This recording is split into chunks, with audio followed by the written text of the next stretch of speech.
Ezekwesili, and you're listening to Hard Facts on 99.3 Nigeria Info. How accurate is the EU's report on the general elections?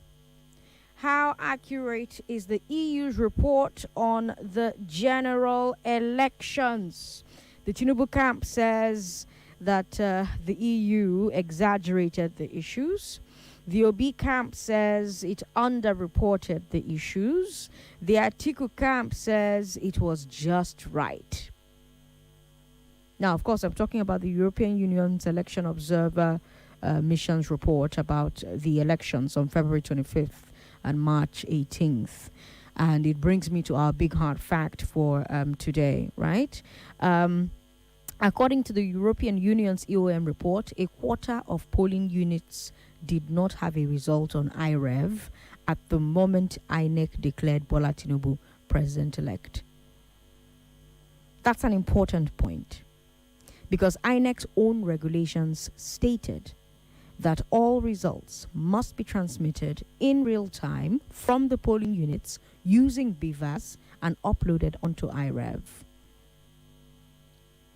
So the EU is calling out INEC for allegedly breaking its own rules and undermining trust in the process. But like I said, Tinubu's people have rejected this. They've accused the EU of having ulterior motives. And that's why we'll be having this conversation for the rest of the hour. I'm supposed to have Samson Itodo from Yaga Africa join us. He's not here yet. Hopefully he does join us eventually. But Lagos, let me hear from you. Because one of those, some of those who are defending INEC with this report from the EU, they say things like, well, the EU should keep its nose out of Nigeria's business. But you have those who say the EU donated money to INEC for the election, and that gives them a say. They also say INEC certified the EU election observers mission to monitor the election. So it doesn't make sense to criticize them for observing. What do you think about that?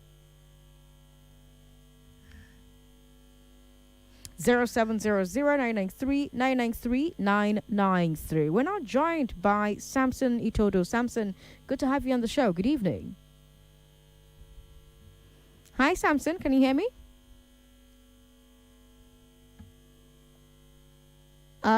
Yes, I can hear you. Can you hear me? Yes, now I can. Hi, how are you? I'm fine. How are you? I'm very well. Some of those who are defending INEC are saying that the EU should keep its nose out of Nigeria's business, but you have others who say that the EU donated money to INEC for the election, which gives them a say. They also say INEC certified the EU or EOM to monitor the election, so it doesn't make sense to criticize them for observing. What's your view on the EU's role here? First, I think it's important to note four things. The first one is the EU election observation mission came to Nigeria based on an invitation from the federal government of Nigeria. The EU observation mission didn't just come here on its own. It came because the Nigerian government invited the EU. Secondly, that invitation flows from a bilateral relationship that the EU enjoys with Nigeria. The EU has made tremendous contribution to Nigeria's democracy and elections through the EU SDGN, the Support for Democratic Governance project in Nigeria. In 2015, thereabout, the EU committed about 25 million euros. And by 2019 down to 2023, the second project, the EU has committed over 40 million euros. And a large chunk of this money goes to INEC. It's to support INEC's work around capacity building, around trainings, around policies, and also to support INEC with some of the operational issues. So the EU has provided a lot of support to Nigeria. I think the third thing that we need to note is the EU Election Observation Mission and the EU delegation in Nigeria are two separate entities. The EU Election Observation Mission is deployed from Brussels. And so they are answerable to Brussels and they're not answerable to the EU delegation in Nigeria. And so I think it's important to make this distinction. And my sense of the EU observation reports, because the EU election observation is reputed across the world as one of the most trusted election observation mission with its own clear framework and standards. And I say this, having worked on elections for over 2 decades, the EU is known for a very comprehensive observation of elections. And the findings contained in the EU observation reports align with citizens' views. It aligns with civil society position, especially YAGA Africa. And they've provided a pathway for reform. And I think that Nigeria should embrace, the reports and look at ways we can take some of those recommendations and implement them. Now, the report criticized INEC's non-use of iReV for the presidential election in real time. The report says, quote, presidential result forms from polling units were not displayed in real time on the iReV as committed to by INEC and anticipated by all stakeholders. A critical failure in the entire election process manifested at collation stage on February 25 due to widespread disorganization, a lack of adherence to prescribed procedures, and an unsuitable environment. By the time of the declaration of presidential results, 1/4 of result forms were still missing from the iReV, and a significant percentage of the forms uploaded on iReV, often needed for comparison with manual results, were not legible, end quote. And that issue keeps coming up, Samson. So far, INEC doesn't seem to have a direct answer. What was YAGA's assessment of the use of iReV on election day? I think the position and the contents of the EU report in relation to the iReV is clear. All they have said is what citizens know. That first, the iReV didn't function when it came to the transmission of presidential election results.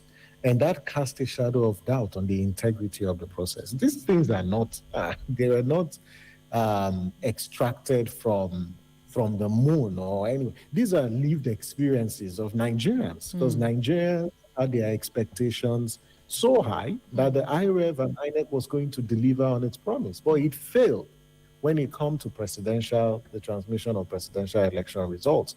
And INEC has said it was as a result of a glitch.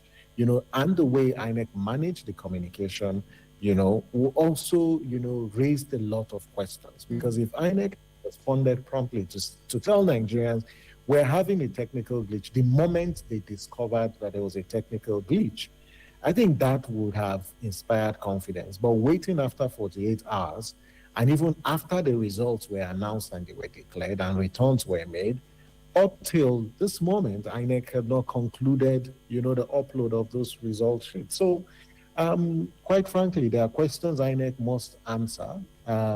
Was the technical glitch accidental? Was it intentional? These are questions that Nigerians have, and they deserve to know what happened to the iReV that was procured using taxpayers' money. Well, we would have heard a response from INEC in court today, but we're being told that they weren't quite ready for their defense in court today.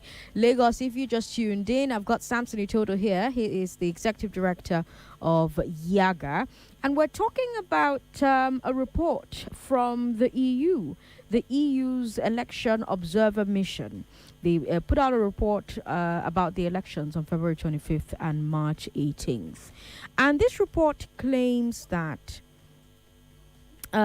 these discrepancies had a negative impact on public trust for the election results.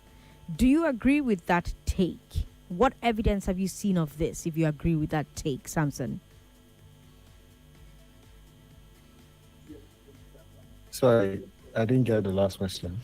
I was saying that the report claims, and you've also said on the show, Yeah. that these discrepancies had a negative impact on public trust for the election results. Is this a claim that you agree with? Is this a take that you agree with? Have you seen evidence of the negative impact on public trust of this, if you agree with it? Absolutely, and every patriotic Nigerian, even if your candidate won, their seat in this election, you can clearly see that the level of trust in INEC, has nosedived following this election, and it's just based on the way the process was managed. So I'll give you three classic examples. INEC produced, for the very first time in our electoral history, the ballot papers and the result sheets were produced in Nigeria. Since 1999, all sensitive materials have been produced outside Nigeria. This is the first time INEC decided to produce those materials locally to avert any postponement due to late arrival of materials or logistical issues. Fantastic policy, fantastic decision taken by INEC. But did the outcome, right, did it deliver on its desired outcome?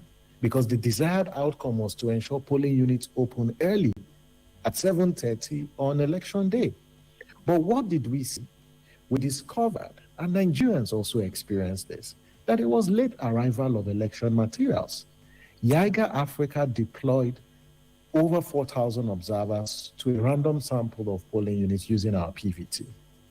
When we looked at the data for opening, when other geopolitical zones were recording 40% commencement in 40% of polling units, places like the South and the Southeast recorded very low, late opening of polls, as at 9:30 during the presidential elections. Only in about 11% of polling units in the Southeast and about 22 or 23% of polling units in the South had opened. But all the other regions, were hitting about 40 to 50% commencement. So you can see that to an extent, it appears there was a deliberate and intentional, delay of the process in those particular locations. The second thing, and then how do you explain to the voters in those regions how come INEC didn't deploy materials early for them to cast their votes? In FCT, in Abuja, where I reside, Abuja, where the INEC headquarters is, polling units opened late. People were standing on the queues as late as 8 to 9 p.m. on election day, before they cast, just to cast their vote. Right. The second issue is, you look at what happened in Adamawa, you look at what happened in Abia, look at what happened in Lagos, the voter suppression, the role that INEC officials play to undermine the entire process.